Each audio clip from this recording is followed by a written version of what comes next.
Tramel concedes Knox County Sheriff's race to Tom Spangler. 11 years ago, Tom Spangler got a fleeting taste of what it's like to be the sheriff of Knox County. Now, it appears the doors of the Knox County Sheriff's Office will finally bear his name. Unofficial returns showed Spangler defeating Tramel, his opponent in the Republican primary for the sheriff's race, in a 26,241 to 14,226 vote on Tuesday night. There's no Democratic candidate running, so Spangler appears set to replace term-limited Sheriff Jimmy J. Jones this fall. Tramel conceded at 8:40 p.m. outside an upstairs dining room at Calhoun's on the river. "I wish him all the luck," he told reporters. "I've talked to Tom and told him if there's anything I can do to help in his transition, I'm there for him.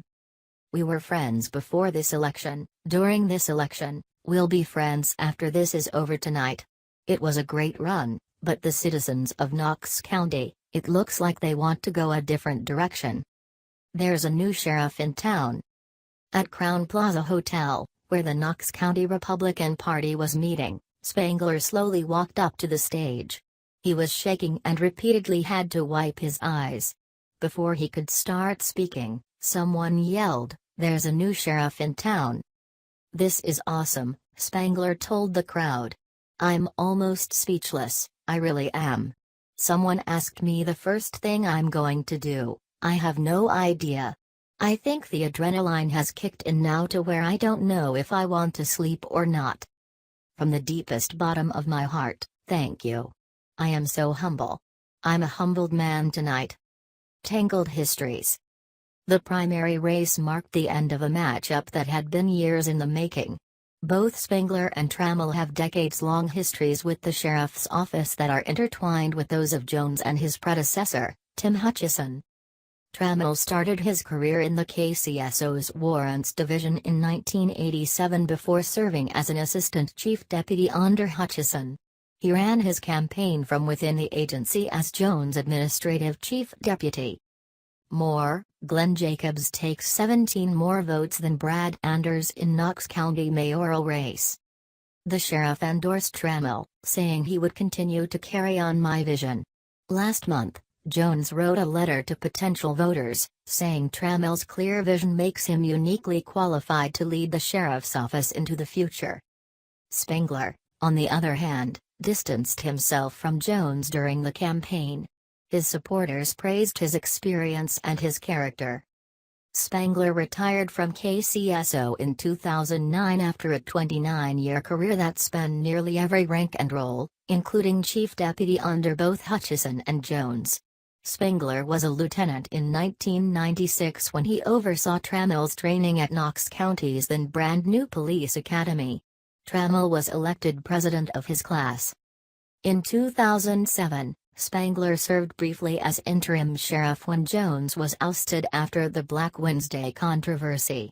After retiring, he pursued his dream of fishing professionally, then went to work as training director for the Blount County Sheriff's Office. Sometimes described as a cop's cop, Spangler critiqued the culture of the Knox County Sheriff's Office and campaigned on improving working conditions for its rank-and-file employees, some of whom he had a hand in training. "Deputies on the street and corrections officers in the jail are overworked and underpaid," he said, proposing to eventually eliminate a slew of assistant chief positions he views as unnecessary. "The money used to pay their salaries," he said, "could be better used elsewhere." Spangler fashioned himself as a more traditional Republican candidate than Tramel, who spoke often of cutting crime by finding new ways to treat the drug-addicted and mentally ill repeat offenders who are cycled in and out of the Knox County Jail.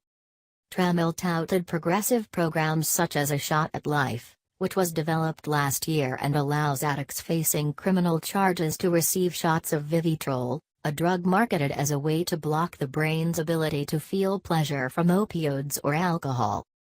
More, incumbent Knox School Board member Roundtree concedes to newcomer Christie. He trumpeted the recently opened Behavioral Health Urgent Care Center, where people charged with some non-violent misdemeanors, such as panhandling, public intoxication and trespassing, can stay for 3 days to receive treatment for mental illness or drug addiction. And he held a series of news conferences to announce the results of KCSO investigations into business owners who perpetuate the drug trade by purchasing stolen goods from opioid addicts. Spangler's supporters believe his victory will lead to much-needed change in the sheriff's office. Time will tell.